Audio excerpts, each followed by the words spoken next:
كابتن حسام حسن. اديك مثلا مثال غريب جدا انت ما عرفتش تعمله.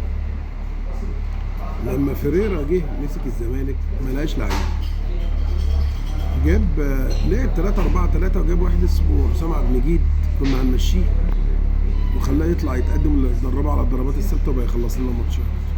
جاب لعيب اسمه سيد نيمار ولعبه حاجه اسمها وينج باك وحرر فتوح قال له تعالى يا ابني عشان هتلعب وينج باك انت كمان.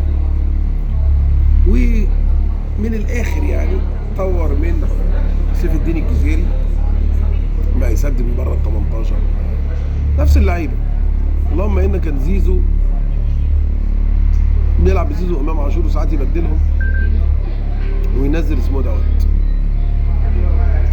ينزل سيف جعفر ويوسف اسامه نبيل. تخيل وقدر بالتشكيله دهيت ياخد الدوري المصري. انت ما عرفتش تعملها يا كابتن حسام، برضه كان عندك لعيبه شبه دي، بل كان عندك حسين ياسر وشيكابالا واحمد جعفر تقدر تكتسح بيهم بالعالم. يعني حسين ياسر وشيكابالا بس، مش كان احمد جعفر كان قناص وكل حاجه، بس دول تكتسح بيهم العالم وما عرفتش.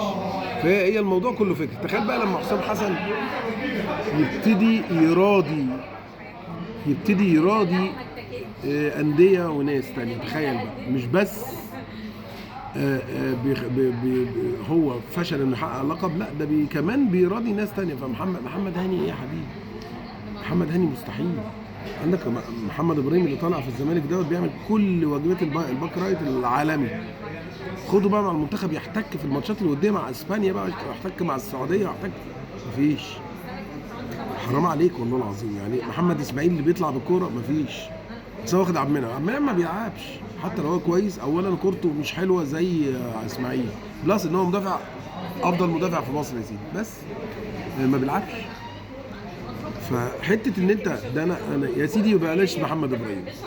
قلت لك قبل كده عايز تحل مشكله الباك رايت لاعب زيزو. محمد هاني خد طرد ببلاش وماتش مش عارف زيمبابوي ولا ايه كده، كان هيطلعنا من الدور التمهيدي.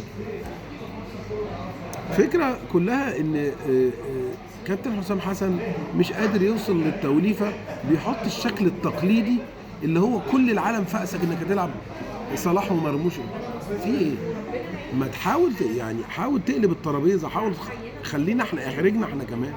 بتلعب العادي والتقليدي ومفيش اي لاعب حصل له طفرة معاك، طفرة في الاداء.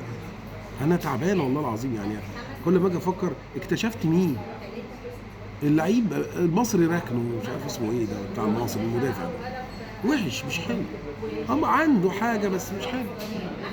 يعني احنا شايفين بعينينا احسن مدافع في مصر حاليا محمد اسماعيل. لا طب خده يا عم احتياطي. ما دام انا دايما كنت اقول حتى ايام حسن شحاته ما تاخد شيكابالا احتياطي، يقول لك يلعب فين؟ احتياطي مش عايز شيكابالا احسن لاعب في مصر، احسن لو هيبقى في مصر حتى احتياطي. فهي الفكره كلها لو فضلت كده ورا مصطفى محمد وفضلت كده ورا محمد اسماعيل وفضلت كده ورا محمد شحاته والناس ديت وتاخد محمود صابر لعيب كويس بس مش زي محمد شحاته. مجهوده كديفندر فين؟ مش مشكله. المهم كابتن حسام حسن ارجوك بلاش تلعب اللعب التقليدي وتاخد اراء الناس، عشان احنا رايحين كاس عالم. كرهنا بقى ان احنا نطلع كل مره ما جبناش 3 بونت. نفسنا نكسب ماتش ولو العب حر، افتح اللعب. احنا اوريدي مالناش اسم في الكوره كمصر في كاس العالم. فيها ايه لو اتغلبنا 4-2؟ هتزعل؟ تتغلب 4-2 بس قدم كوره، هات جونين. ما تبقاش قاعدين رايحين ناخد ال3 ماتشات ونروح. حرام زهقنا. يلا